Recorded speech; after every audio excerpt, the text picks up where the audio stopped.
जय श्री कृष्णा जी। राधे राधे। आज गुरुवार है, आपका दिन शुभ हो, मंगलमय हो, यही मेरी प्रभु जी से प्रार्थना है। आइए गुरुवार व्रत कथा का रसवादन इस वीडियो में कर लेते हैं। इस कथा को सुनने से गुरुवार व्रत सफल हो जाता है। व्रत नहीं भी कर पाते हैं तो कथा मात्र जरूर श्रवण करें, इससे श्रेष्ठ फलों की प्राप्ति होती है। आरंभ करते हैं। भारतवर्ष में एक प्रतापी और दानी राजा राज्य किया करते थे। वह नित्य गरीबों और ब्राह्मणों की सहायता करते थे। यह बात उनकी रानी को अच्छी नहीं लगती थी। वह न तो गरीबों को दान देती थी और न ही भगवान का पूजन करती थी, और राजा को भी दान देने से मना किया करती थी। एक दिन राजा शिकार खेलने वन की ओर गए थे तो रानी महल में अकेली थी। उस समय बृहस्पति देव साधु का वेश धरकर राजा के महल में भिक्षा के लिए आए और भिक्षा मांगी तो रानी ने भिक्षा देने से इनकार कर दिया और कहा कि हे साधु महाराज, मैं तो दान पुण्य से तंग आ गई हूँ। मेरे पति सदा दान में धन लुटाते रहते हैं। मेरी इच्छा है कि हमारा धन कम हो जाए और कहीं ना कहीं नष्ट होता हुआ मुझे दिख जाए, बस मैं तभी चैन की सांस लूंगी। न रहेगा बांस, न बजेगी बांसुरी। साधु ने कहा, देवी तुम तो बड़ी विचित्र हो। धन संतान तो सभी चाहते हैं, पुत्र और लक्ष्मी तो पापी के घर में भी होने चाहिए। यदि तुम्हारे पास ज्यादा धन है तो भूखों को भोजन कराओ, प्यासों के लिए प्याऊ बनवाओ, मुसाफिरों के लिए धर्मशाला खुलाओ, जो निर्धन है उनकी कन्याओं का विवाह रचाओ। ऐसा करेंगी तो आपके घर में नित्य प्रतिदिन आपका यश परलोक और लोक में फैलेगा और राजा को भी इसका पुण्य प्रताप मिलेगा और सारी प्रजा इससे सुख पाएगी। किंतु रानी पर उपदेश का कोई प्रभाव नहीं था। वह बोली, महाराज आप मुझे कुछ ना समझाए, मैं ऐसा धन नहीं चाहती जो कि मैं जगह जगह बांटती फिरूं।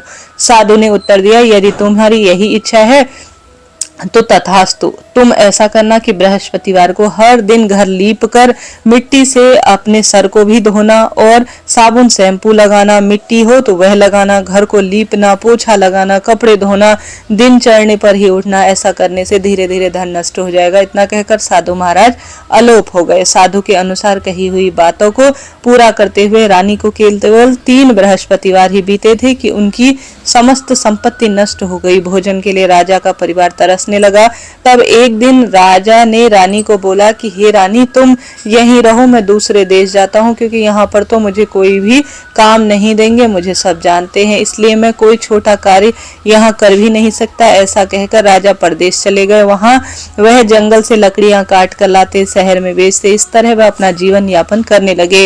इधर राजा के परदेश जाते ही रानी और दासी खूब दुखी रहने लगे। एक बार रानी और दासी को 7 दिन तक बिना भोजन के रहना पड़ा तो रानी ने अपनी दासी से कहा कि हे दासी, पास ही के नगर में मेरी बहन रहती है, बड़ी धनवान है, तू उसके पास जा और कुछ लेकर आ जा ताकि थोड़ी बहुत गुजर बसर हो जाए। दासी रानी की बहन के पास गई। उस दिन गुरुवार का दिन था। रानी की बहन उस समय बृहस्पतिवार की व्रत की कथा सुन रही थी। दासी ने रानी की बहन को अपनी रानी का संदेश दिया, लेकिन रानी की बड़ी बहन ने कोई उत्तर नहीं दिया। जब दासी को रानी की बहन से कोई उत्तर नहीं मिला तो वह बहुत दुखी हुई और उसे क्रोध आया। दासी ने वापस आकर अपनी रानी को सारी बात बता दी। सुनकर रानी अपने भाग्य को कोसने लगी। उधर रानी की बहन ने सोचा कि मेरी बहन की दासी आई थी, परंतु मैं उससे नहीं बोली, इससे वह शायद बहुत दुखी हुई होगी। कथा सुनकर और पूजन समाप्त कर कर वह अपनी बहन के घर आई और कहने लगी, हे बहन, मैं बृहस्पतिवार का व्रत कर रही थी, तुम्हारी दासी मेरे घर आई, किंतु मैं जब तक कथा करती हूँ तब तक बोलती नहीं हूँ, उठती नहीं हूँ। ऐसा मैंने नियम लिया है, इसलिए मैं नहीं बोली। कहो दासी, तुम क्यों आई थी? रानी बोली, बहन तुमसे क्या छुपाना है, हमारे घर में खाने को अनाज तक नहीं है। ऐसे कहते कहते रानी की आंखें भर आई। उसने दासी समेत पिछले 7 दिनों तक भूखे रहने की बात अपनी बहन को विस्तार से बता दी। रानी की बहन बोली, देखो बहन, भगवान बृहस्पति देव आपकी मनोकामना को पूर्ण जरूर करेंगे। उनका ध्यान और स्मरण करो, शायद तुम्हारे घर में अनाज रखा हुआ होगा।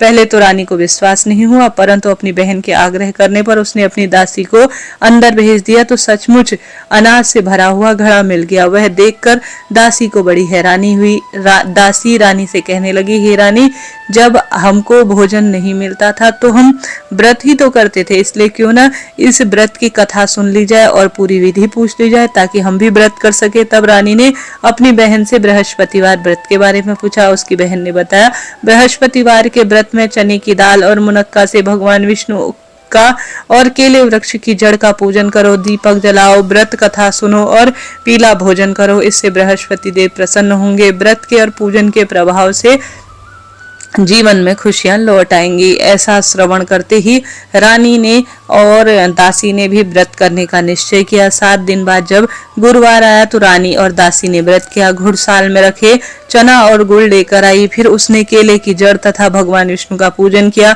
अब पीला भोजन कहाँ से आई, यह बात को लेकर दोनों दुखी होने लगे। चूंकि उन्होंने व्रत रखा था इसलिए बृहस्पति देव उनसे प्रसन्न थे, इसलिए वह एक साधारण व्यक्ति का रूप धारण कर दोनों थालों में सुंदर पीला भोजन दासी को दे गए। भोजन पाकर दासी प्रसन्न हुई और फिर रानी के साथ मिलकर भोजन किया। इसके बाद वे सभी गुरुवार को व्रत और पूजन करने लगी। बृहस्पति भगवान की कृपा से उनके पास फिर से धन संपत्ति आ गई, परंतु रानी फिर से पहले की जैसे आलस करने लगी। तब दासी ने कहा, देखो रानी, तुम पहले की ही तरह इस प्रकार आलस्य करती थी, उससे तुम्हारा धन नष्ट हो गया था। अब धन आया है तो उसका सदुपयोग करो। भगवान बृहस्पति की कृपा से धन मिला है तो उसे आलस में बर्बाद मत करो। रानी को समझाते हुए दासी कहती है कि बड़ी मुश्किलों के बाद हमने यह धन पाया है, इसलिए इस धन पुण्य को हम अपने दान पुण्य में लगाते हैं, भूखे मनुष्यों को भोजन कराते हैं और धन को शुभ काम में खर्च करते हैं। इससे तुम्हारा कुल बढ़ेगा, यश बढ़ेगा, स्वर्ग की प्राप्ति होगी और पितृ भी प्रसन्न होंगे। दासी की बात मानकर रानी अपना धन शुभ काम में खर्च करने लगी। इससे पूरे नगर में उसका यश फैल गया। बृहस्पतिवार व्रत कथा के बाद श्रद्धा के साथ आरती की जानी चाहिए। इसके बाद प्रसाद बांटकर उसे ग्रहण करना चाहिए। एक दिन राजा दुखी होकर जंगल में एक पेड़ के नीचे आसन जमाकर बैठा था। वह अपनी दशा को याद करके व्याकुल हो उठा। बृहस्पतिवार का दिन था। एकाएक उसने देखा कि निर्जन वन में एक साधु प्रकट हुए हैं। वह साधु वेश में स्वयं बृहस्पति देवता थे। लकड़हारे के सामने आकर बोले, हे लकड़हारे, इस सुनसान जंगल में तू चिंता मग्न क्यों बैठा है? लकड़हारे ने दोनों हाथ जोड़कर प्रणाम किया और उत्तर दिया, महात्मा, आप तो सब जानते हैं, मैं क्या कहूँ। यह कहकर वह रोने लगा और साधु को अपनी आत्मकथा सुनाई। महात्मा जी ने कहा, तुम्हारी स्त्री ने बृहस्पतिवार के दिन भगवान बृहस्पति का निरादर किया, जिस कारण वह रुष्ट हो गए। उन्होंने तुम्हारी ऐसी दशा कर दी। अब तुम चिंता मत करो, मेरे कहे अनुसार चलो और ये तुम्हारे कष्ट दूर हो जाएंगे और भगवान पहले की तरह अधिक धन संपदा तुम्हें देंगे। तुम बृहस्पतिवार के दिन कथा किया करो। 2 पैसों के चने मुनक्का लाकर उसका प्रसाद बनाओ। शुद्ध जल के लोटे में शक्कर मिलाकर अमृत तैयार करो। कथा के पश्चात अपने सारे परिवार और सुनने वाले सभी जो प्रियजन होंगे उनको अमृत और प्रसाद बांटकर आप भी उसे ग्रहण करो। ऐसा करने से भगवान तुम्हारी सब मनोकामना पूरी करेंगे। साधु के ऐसे वचन सुनकर लकड़हारा बोला, हे प्रभु, मुझे लकड़ी बेचकर इतना पैसा नहीं मिलता जिससे भोजन के उपरांत कुछ बचा पाऊं। मैंने रात्रि में अपनी स्त्री को व्याकुल देखा है। मेरे पास कुछ भी नहीं है जिससे उसकी खबर मंगा सकूं। साधु ने कहा, हे लकड़हारे, तुम किसी बात की चिंता मत करो। बृहस्पति के दिन तुम रोजाना की तरह लकड़ियों को लेकर शहर जाओ। तुमको रोज की से दुगना धन मिलेगा, जिससे तुम भली भांति भोजन कर लोगे तथा बृहस्पति देव की पूजा का सामान भी आ जाएगा। इतना कहकर साधु अंतर्ध्यान हो गए।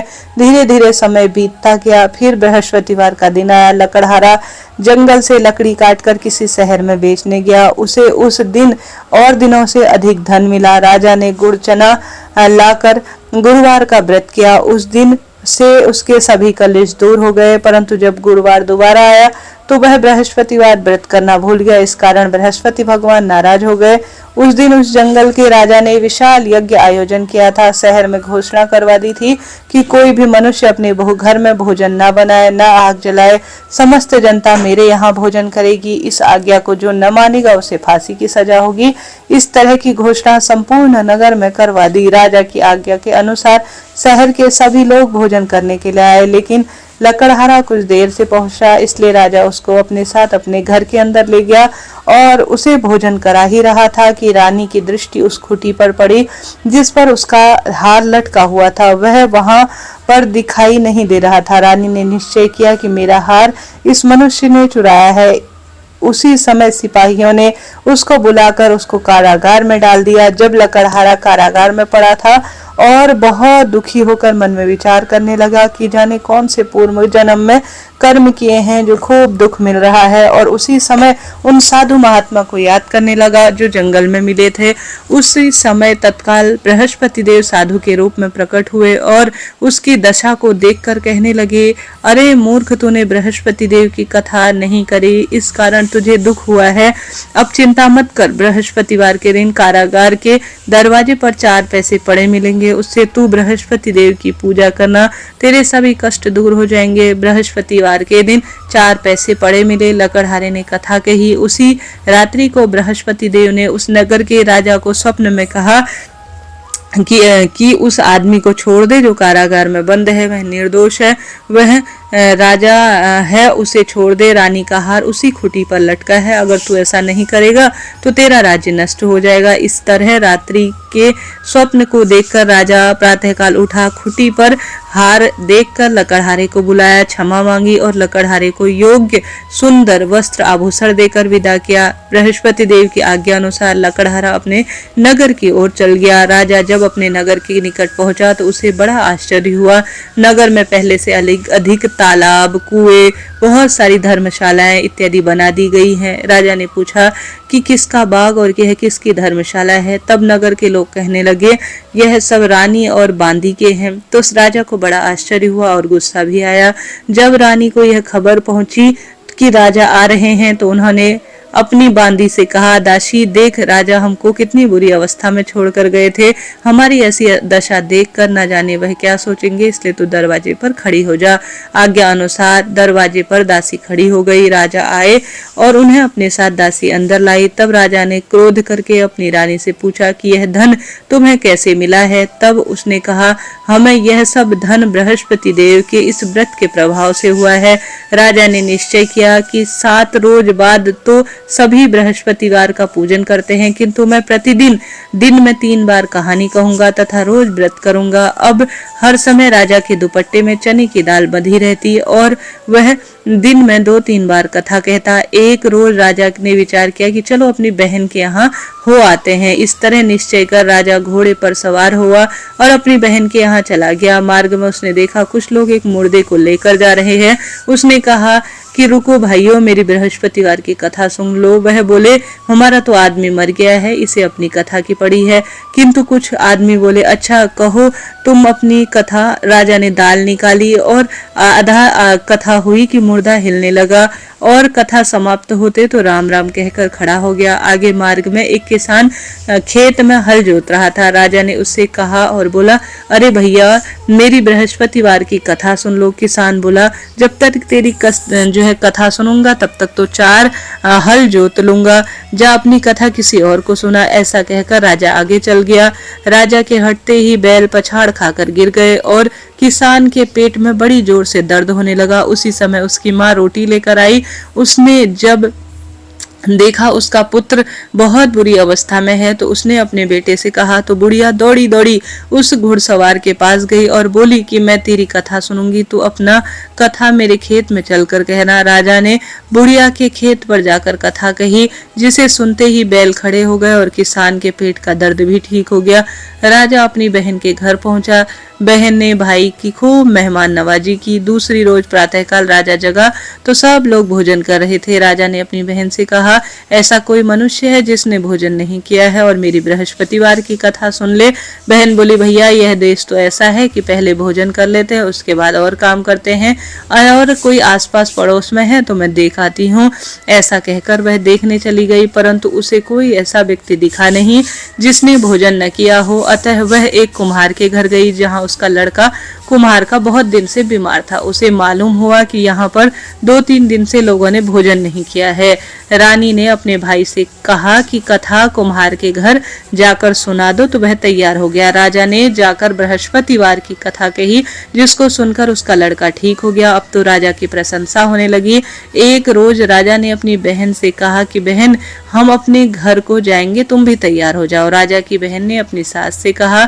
सास ने कहा हाँ चली जा, किंतु अपने लड़के को मत ले जाना क्योंकि तेरे भाई की कोई औलाद नहीं है। बहन ने अपने भैया से कहा हे भैया मैं तो चलूंगी पर बालक नहीं चलेगा। राजा बोला जब कोई बालक ही नहीं चलेगा तो तुम वहां चलकर क्या करोगी। बड़े भारी मन से राजा अपने नगर आ गया। राजा ने अपनी रानी से कहा हम निर्वंशी हैं, हमारा मुख देखने लायक नहीं है और भोजन आदि भी नहीं किया। रानी बोली हे प्रभु बृहस्पति देव ने हमें सब कुछ दिया है, औलाद भी जरूर देंगे। उसी रात को बृहस्पति देव भगवान ने स्वप्न में कहा हे राजा उठ, अभी सोच त्याग दे, तेरी रानी गर्भवती है। राजा की यह बात सुनकर वह बड़ा खुश हुआ। 9वें महीने एक सुंदर बालक उत्पन्न हुआ। तब राजा बोला हे रानी, स्त्री बिना भोजन के रह सकती है परंतु बिना कहे नहीं रह सकती। जब मेरी बहन आए तो तुम उससे कुछ भी मत कहना। रानी ने सुनकर हाँ कर दी। जब राजा की बहन ने यह शुभ समाचार सुना तो वह बड़ी खुश होकर आई और बधाई लेकर अपने भाई के यहाँ आई। और तब रानी ने कहा घोड़ा चढ़कर आई हो तो नहीं आई, गधा चढ़कर आई हो। राजा की बहन बोली भाभी मैं इस प्रकार न कहती तो तुम्हें औलाद कैसे मिलती। हे बृहस्पति देव ऐसे हैं जिसके मन में जैसी कामना होती है, जिस कामना के तहत जिस स्वरूप में जो बृहस्पति देव भगवान के व्रत करता है, पूजन करता है, बृहस्पति देव भगवान उनके सब मनोकामना पूर्ण करते हैं। सद्भावना पूर्ण रूप से बृहस्पतिवार का व्रत करने से, कथा सुनने से, दूसरों को सुनाने से और इस व्रत का प्रचार प्रसार करने से पुत्र, विवाह, नौकरी, रोग, कर्ज, दुख, दारिद्रता और जो जीवन में परेशानियां चल रही हैं, बृहस्पतिवार बृहस्पति देव जो कि श्री नारायण के स्वरूप है उनकी कृपा से निश्चित रूप से पूर्ण होती है। बोलिए बृहस्पति देव भगवान की जय। आइए बृहस्पति देव भगवान की आरती भी हम सभी गा लेते हैं। जय बृहस्पति देवा स्वामी जय बृहस्पति देवा, छिन छिन भोग लगाऊं कदली फल मेवा। ओम जय बृहस्पति देवा तुम पूर्ण परमात्मा, तुम्हें अंतर्यामी स्वामी, तुम्हें अंतर्यामी। जगत पिता जगदीश्वर तुम सबके स्वामी। ओम जय बृहस्पति देवा चरणामृत निज निर्मल, सब पातक हरता प्रभु सब पातक हरता। सकल मनोरथ दायक कृपा करो भरता। ओम जय बृहस्पति देवा तन मन धन अर्पण कर, जो जन शरण पड़े प्रभु जो जन शरण पड़े। प्रभु प्रकट तब हो कर आकर द्वार खड़े। ओम जय बृहस्पति देवा दीन दयाल दया निधि, भक्तन हितकारी प्रभु भक्तन हितकारी। पाप दोष सब हरता भव बंधन हारी। ओम जय बृहस्पति देवा सकल मनोरथ दायक, सब संकट हारो प्रभु सब संकट हारो। विषय विकार मिटाओ संतन सुखकारी। ओम जय बृहस्पति देवा जो कोई आरती तेरी प्रेम सहित गावे प्रभु प्रेम सहित गावे। जेठानंद आनंद कर सो निश्चय पावे। ओम जय बृहस्पति देवा। सब बोलो बृहस्पति देव भगवान की जय। इस तरह से यह बृहस्पतिवार व्रत कथा और आरती है। प्रिय श्रोताजनों आपने सुना, आपका धन्यवाद और आभार। जय श्री कृष्ण, हर हर महादेव, बृहस्पति देव भगवान की जय।